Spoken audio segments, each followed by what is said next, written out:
గర్జన ప్రేక్షకులందరికీ ఆహ్వానం. నీకు తెలుసా క్రైస్తవ ప్రపంచ జ్ఞానానికి సంబంధించిన క్విజ్కి స్వాగతం. గత వారం నేను అడిగిన ప్రశ్న, 14వ రాత్రి వచ్చినప్పుడు ఏ సముద్రము ఇటు అటు కొట్టుకొని పోవుచుండగా అని పౌలు చెప్పాడు. అది బైబిల్లో ఎక్కడ వ్రాయబడి ఉన్నది? ఈ ప్రశ్న సరైన సమాధానం ఆద్రియా సముద్రం, అపోస్తుల కార్యం 27:27లో వ్రాయబడి ఉన్నది. ఈ వారం 4వ ప్రశ్న జాగ్రత్తగా విని సరైన సమాధానాలు చెప్పండి.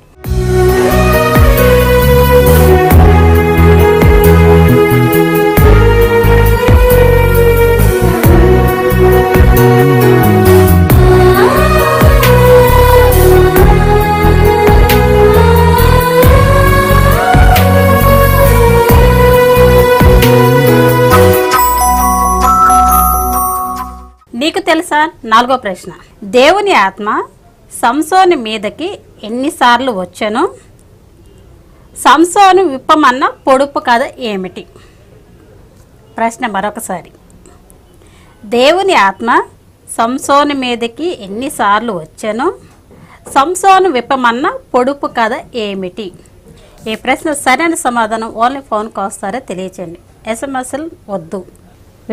గత నెలలో విజేతగా ఎంపికైన శాంతవర్ధిని అనారోగ్య సమస్య వల్ల తను రాలేక తన కుటుంబ సభ్యుల్లో ఒకళ్ళని మన దగ్గరికి పంపి ఉన్నారు. ఆయన ఇప్పుడు కృష్ణా జిల్లా నుంచి మన మధ్యకు వచ్చి ఉన్నారు. వారు గెలుచుకున్న బహుమానం వారి చేతికి మనం అందజేద్దాం. నీకు తెలుసా క్విజ్ తరపు నుంచి మనం అందజేస్తున్నాం గిఫ్ట్. బ్రదర్, నీకు తెలుసా క్విజ్ తరపు నుంచి మీరు గెలుచుకున్న బహుమానం, దీంతోపాటు దేవుని దేవుళ్ళు మీకు మెండుగా ఉండాలని కోరుకుంటున్నాను. ఈ క్విజ్ ద్వారా ఈ బహుమానం గెలుచుకున్నందుకు నాకు చాలా సంతోషంగా ఉంది. ఈ బహుమానం నాకు అందజేసిన వ్యామ్ బోర్డు మెంబర్స్ అందరికీ నా హృదయపూర్వక కృతజ్ఞతలు. మీరు కూడా ఈ క్విజ్లో పాల్గొని బహుమానం గెలుచుకోవాలని దేవుని నామంలో మిమ్మల్ని కోరుకుంటున్నాను.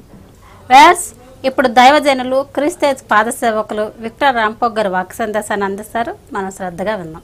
ప్రియమైన దేవుని బిడ్డలారా, ఈ దినము దేవుని యొక్క వాక్యంలో నుండి ఒక ప్రత్యేకమైన క్రిస్మస్ సందేశాన్ని విందాం.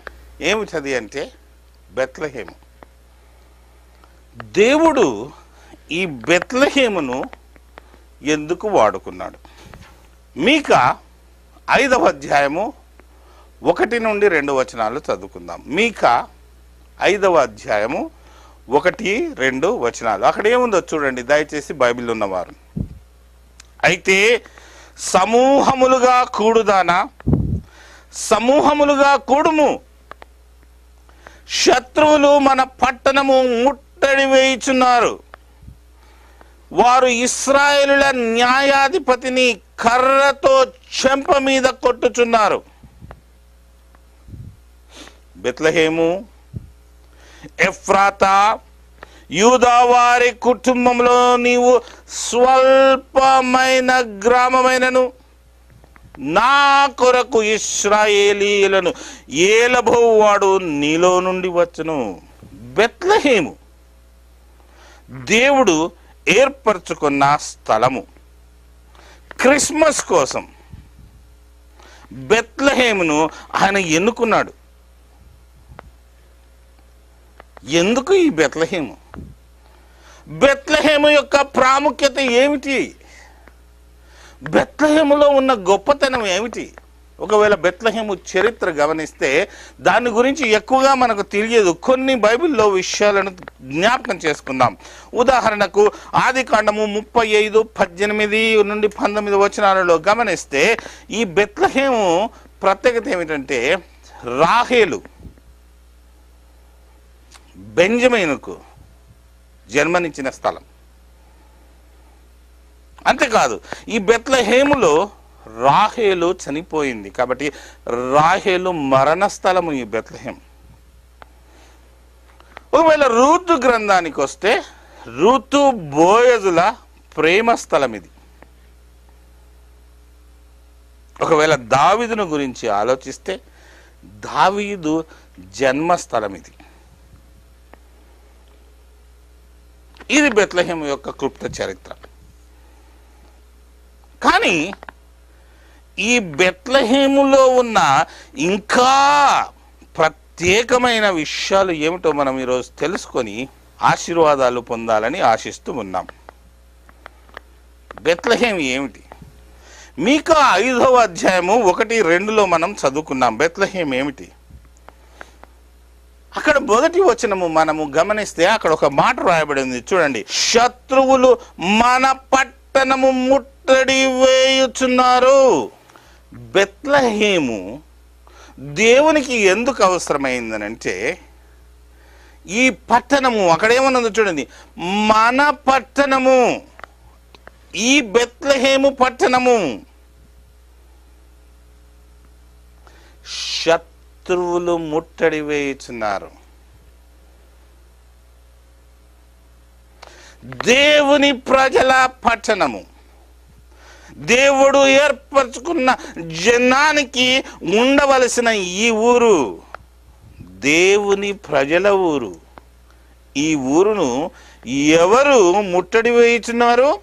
శత్రువులు ముట్టడి వేయుచున్నారు. అంతేకాదు, అక్కడ ఏముందో చూడండి. వారి ఇశ్రాయేలీయుల న్యాయాధిపతిని కర్రతో చెంప మీద కొట్టిరి. దాని రాజు హిజ్కియా, దేవుని ప్రజల యొక్క రాజును చెంప మీద కొట్టుచున్నారు. దావీదు వంశానికి అవమానం,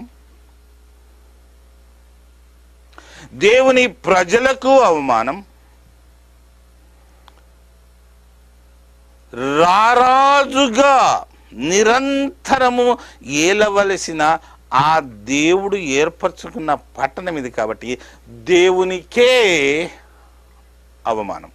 అయితే దేవుడు తను కుమారునిగా జన్మించడానికి ఎందుకు బెత్లెహేమును ఎన్నుకున్నాడయ్యా అంటే, ఈ ముట్టడి వేయబడుతున్న రాజును అవమానపరిచిన, దేవుణ్ణి అవమానపరిచిన ఈ పట్టణానికి విడుదల ఇవ్వడానికి. కీర్తన 2:8-9 గమనించండి. నన్ను అడుగుము, జనములను నీకు స్వాస్థ్యముగాను, భూమిని దిగంతముల వరకు సొత్తుగాను ఇచ్చెదను. ఇనుపదండముతో నీవు వారిని నలగగొట్టెదవు, కుండను పగలగొట్టినట్టు వారిని ముక్కలు చెక్కలుగా పగలగొట్టెదవు.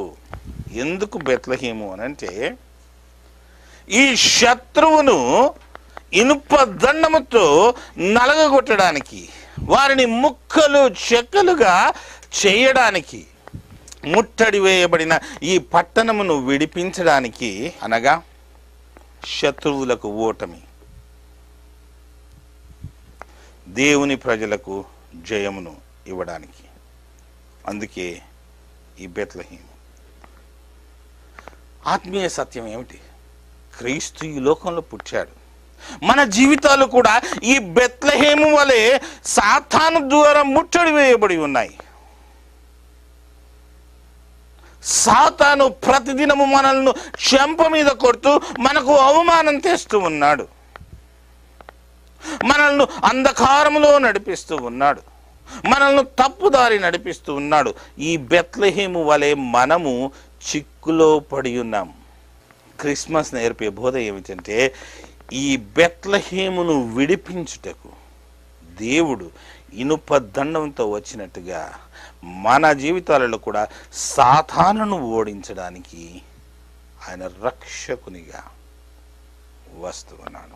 బంధింపబడిన బిడ్డలకు విడుదలను, నలగగొట్టబడిన వారికి విడుదలను, బాధలలో ఉన్న వారికి ఆనందాన్ని, కష్టాలలో ఉన్న వారికి సంతోషాన్ని, పాపంలో ఉన్న వారికి రక్షణను ఇవ్వడానికి, ఆ అవమానమును ఆనందంగా మార్చడానికి ఎన్నుకున్నాడు.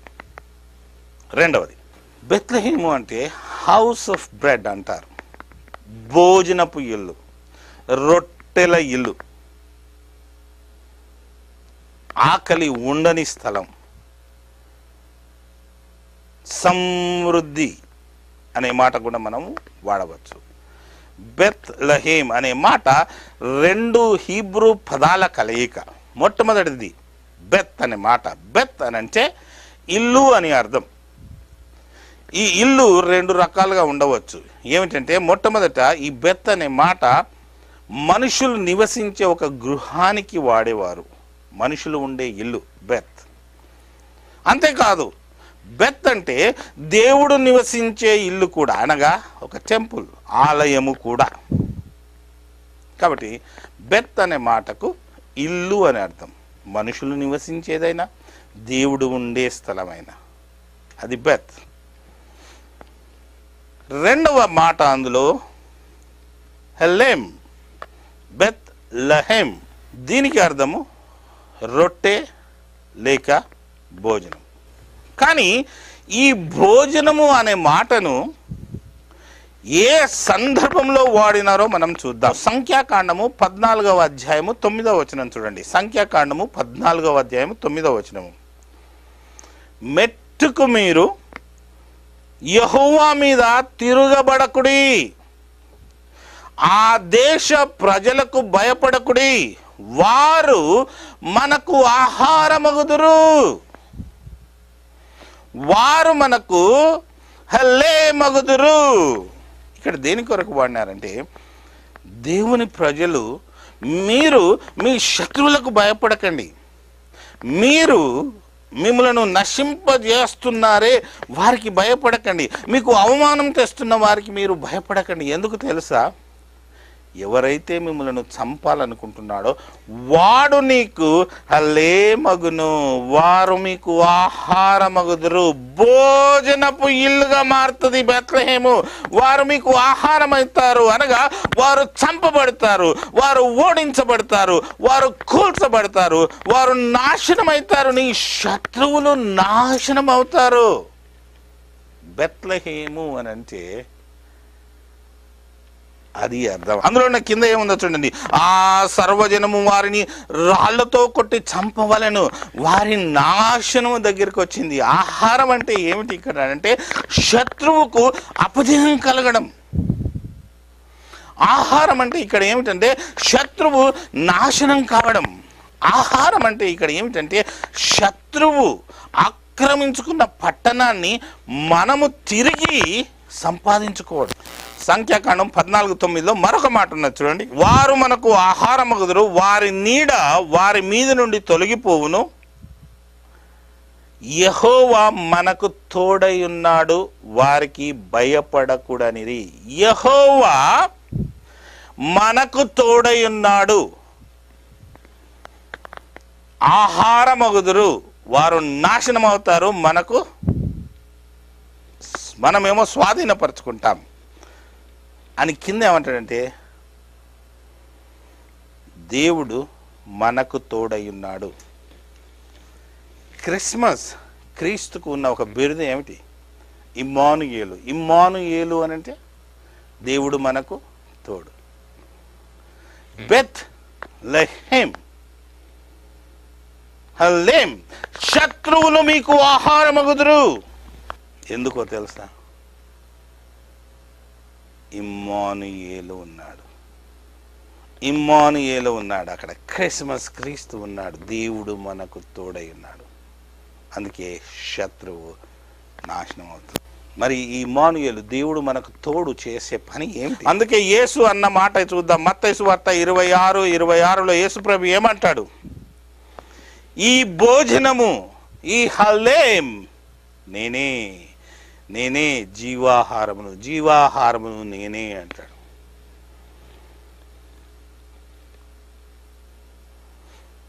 మీరు ఇప్పుడు వారి దవడ విరగొట్టాల్సిన అవసరం లేదు, మీరు ఇప్పుడు వారిని నాశనం చేయాల్సిన అవసరం లేదు. దేవుడు మనకు తోడుగా ఇమ్మానుయేలుగా వచ్చాడు. కాబట్టి ఈ దేవుడే ఏం చేస్తూ ఉన్నాడు? జీవాహారంగా మారినాడు, హెలెమ్గా మారినాడు.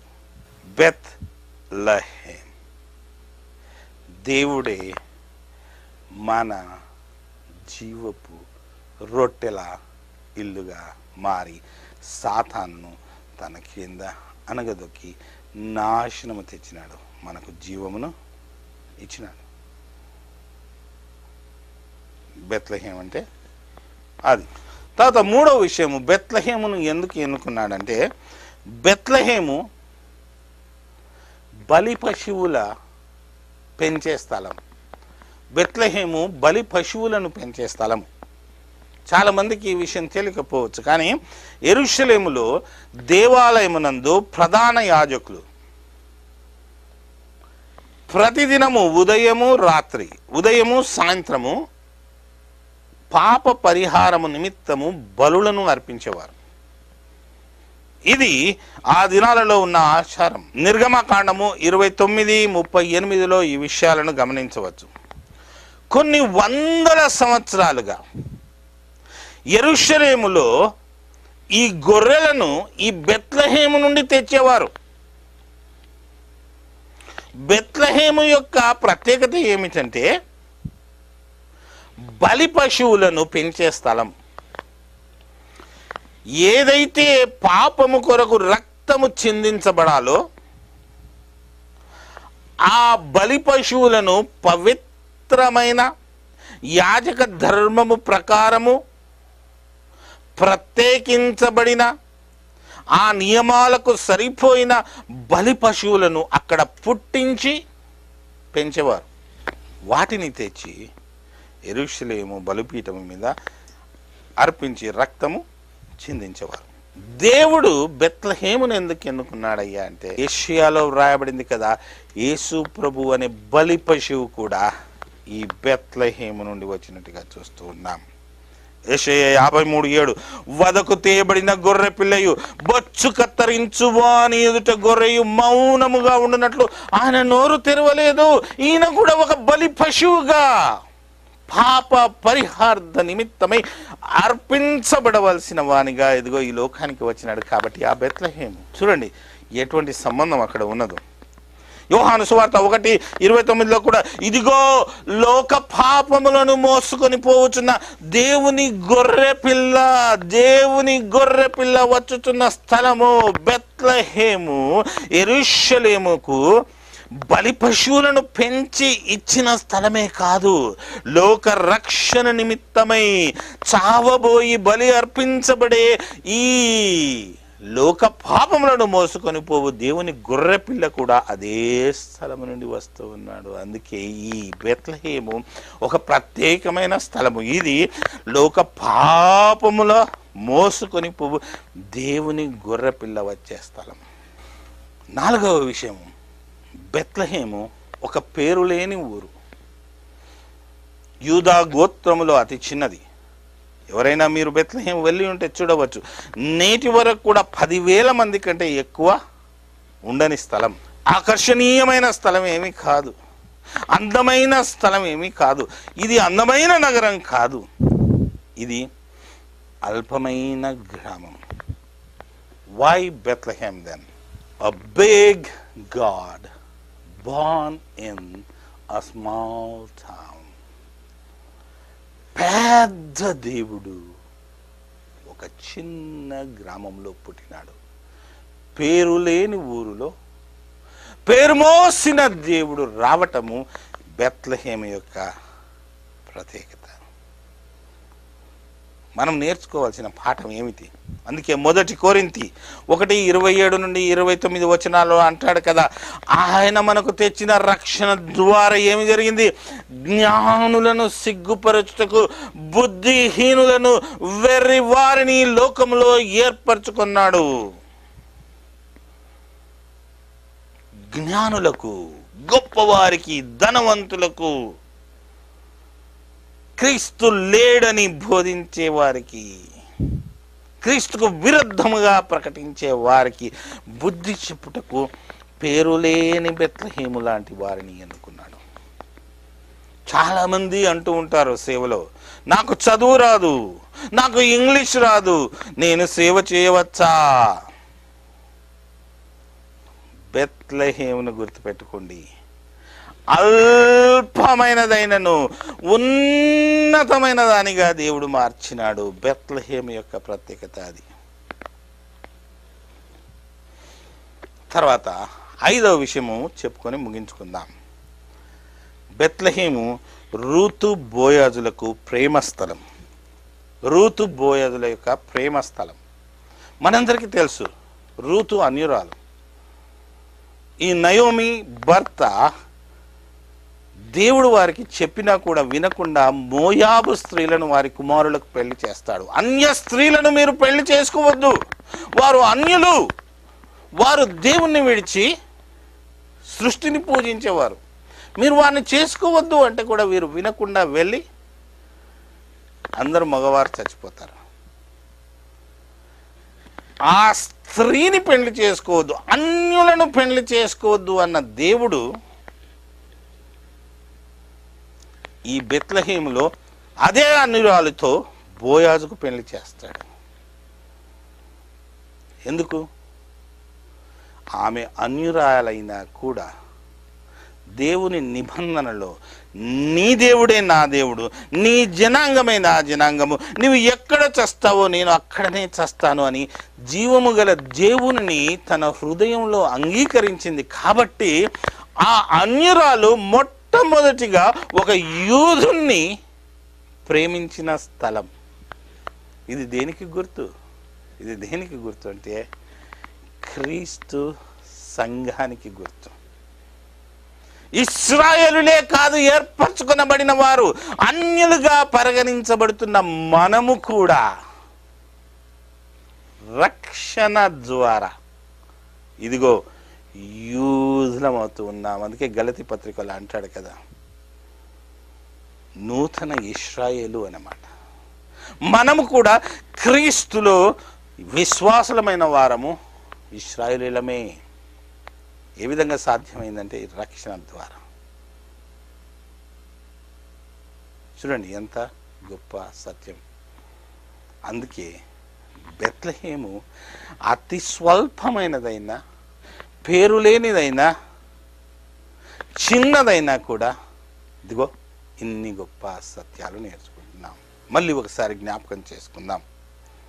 బెత్లెహేము ముట్టడి వేయబడుతున్నది, ప్రజలకు, దేవుని బిడలకు, దేవుని ప్రజలకు అవమానము తెచ్చుతున్నది, దేవునికి అవమానం తెస్తూ ఉన్నది.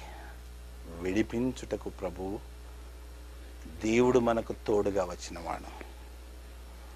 బెత్లెహేము ఆహారపుటిలో యేసు ప్రభువు జీవాహారంగా వచ్చిన స్థలం. బెత్లెహేము బలి పశువులను పెంచి అర్పణకు ఇచ్చిన స్థలం. లోక పాపములను మోసుకొని పోవు దేవుని గొర్రెపిల్ల వచ్చిన స్థలం. బెత్లెహేము పేరు లేని ఊరైన గొప్ప దేవుడు చిన్న గ్రామంలో పుట్టి బెత్లెహేమును గొప్ప చేసినవాడు. బెత్లెహేము రూతు బోయజులకు ఏ విధంగా ప్రేమ స్థలము, ఈరోజు దేవునికి, మనకు, సంఘానికి అది ఒక ప్రేమ స్థలం. ఈ బెత్లెహేము అనుభవాలను మనకు ప్రభువు దయచేసి మనల్ని ఆశీర్వదించును గాక. ఇప్పుడు మంచి పాటలను చూద్దాం.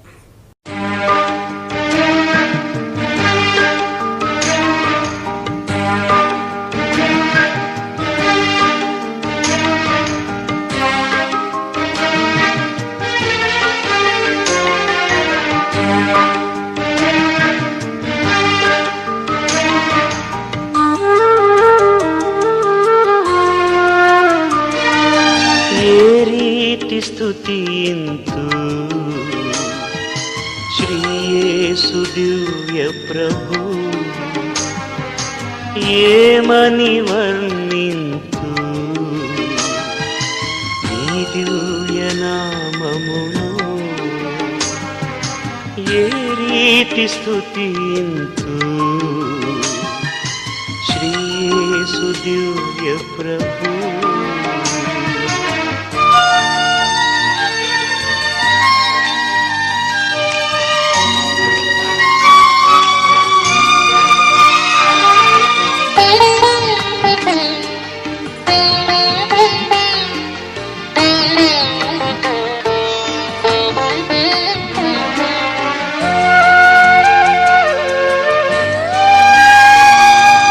పరలోక తండ్రివి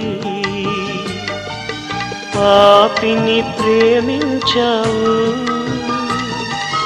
దైవ కుమారునివి నరరూపు దాల్చావు, పాపిని రక్షింప ప్రాణము ఇచ్చావు. ఏ రీతి స్తుతింతు శ్రీ యేసు దివ్య ప్రభు.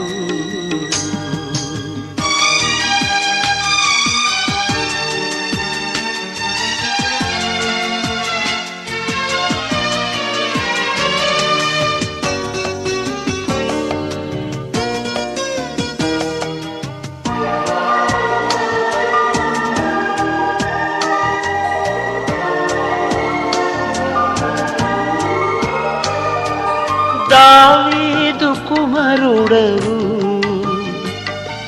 రారాజు అయ్యావు,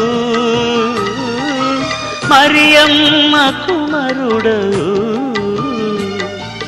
మదిలోన నిలిచావు, పేదల పెన్నిధివై ప్రేమను పంచావు. ఏ రీతి స్తుతింతు శ్రీ యేసు దివ్య ప్రభు.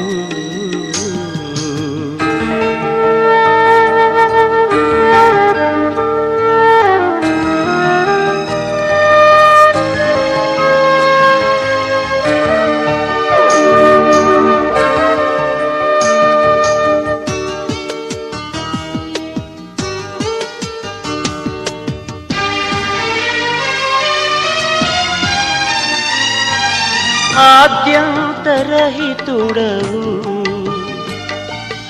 అపవాదిని అణిచావు, నిత్య నివాసుడవు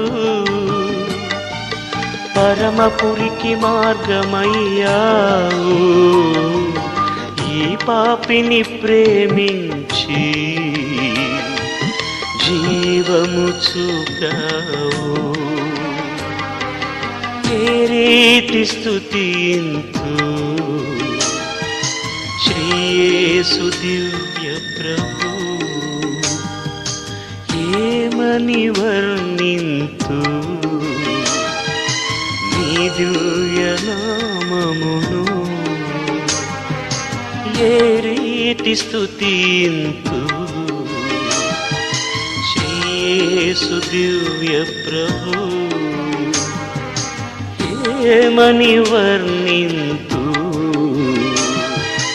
నీ దివ్య నామమును. మరలా ప్రశ్న విందామా? దేవుని ఆత్మ సంసోను మీదకి ఎన్నిసార్లు వచ్చెను? సంసోను విప్పమన్న పొడుపు కథ ఏమిటి? ప్రశ్న మరొకసారి. దేవుని ఆత్మ సంసోను మీదకి ఎన్నిసార్లు వచ్చెను? సంసోను విప్పమన్న పొడుపు కథ ఏమిటి? యాస్, ఇంతవరకు విలువైన వాక్య సందేశం అన్నాం కదండి. వాక్యంలోని మెలకువలు తెలుసుకొని వాటి మార్గంలో నడుస్తూ దేవుణ్ణి ఆరాధించాలని కోరుకుంటూ మరలా మనమందరం కలుసుకునేంతవరకు దేవుని దేవులు మనందరి మీద నిండుగా ఉండాలని కోరుకుంటూ అంతవరకు సెలవు తీసుకుంటున్నాను.